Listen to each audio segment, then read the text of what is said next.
A question now arises that since a process has an initial state and a final state of a system, is there a path associated with it as the system progresses from the initial state to the final state? In a simplified state space, if you feel, you could call it simply y and x, any two properties. Let us say this is the initial state, say I, this is the final state, say f. What happens to the system as the process progresses from the initial state I to the final state f? There are two possibilities. One possibility is, as we observe the process, it is possible that the system goes through a set of quasi-static processes or states in between. It is possible that during our observation, any time we find the system in some state of equilibrium as it goes from the initial state I to the final state f. So it is possible that as we observe and mark the intermediate states, we will get a set of states in equilibrium, each one next to each other, and hence we will be able to draw a continuous locus from the initial state I to the final state f. So it is possible that possibility A, all intermediate states are states in equilibrium, and hence a locus from initial state I to the final state f exists, and hence we can define a path. Such a process is called a quasi-static process. So this simply means that if all intermediate states are states in equilibrium and they form a locus from the initial state I to a final state f, then at any stage during the process when we observe the system, we will find the system to be on one of these intermediate states as defined by the locus. Hence a proper path is defined, and in this case we call this process a quasi-static process. On the other hand, it is possible that the system takes such a route that it is not possible for us to have a locus from the initial state I to the final state f. We know that the system was at the initial state I to begin with.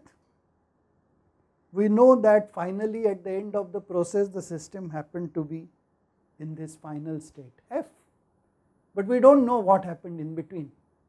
The intermediate states were not states in thermodynamic equilibrium, in which case we cannot define a path. So other thing is, a path cannot be defined because intermediate states are not in equilibrium. Such a process is known as a non-quasi-static process.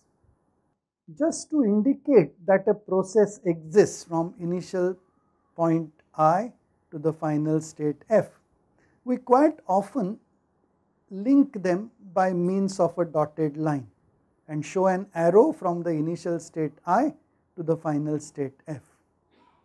The location of the dotted line is of no consequence. It does not show the set of intermediate states. Okay? It only indicates that I at the tail of the arrow is the initial state, f at the head of the arrow is the final state. So here we have an illustration on state space of, so this process, let me show it by A, is a quasi-static process. If I have another process like this, all intermediate states known. B is another quasi-static process. Whereas if I have a process which is non-quasi-static, let us say C, this is the depiction of a non-quasi-static process. Similarly, another non-quasi-static process would be or could be denoted like this. Now notice that for process A and B, as the system goes from the initial state I to the final state F, take a point here.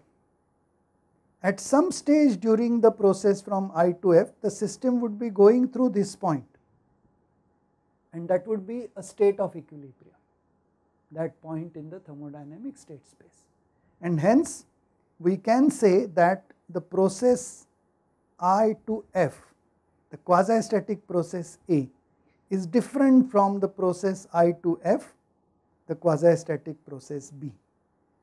Whereas the two non-quasi-static processes, I to F represented by C and another I to F represented by D, are simply two non-quasi-static processes. The dotted line only links the initial state and the final state.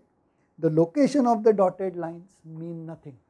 For non-quasi-static processes, we know only the initial state and the final state.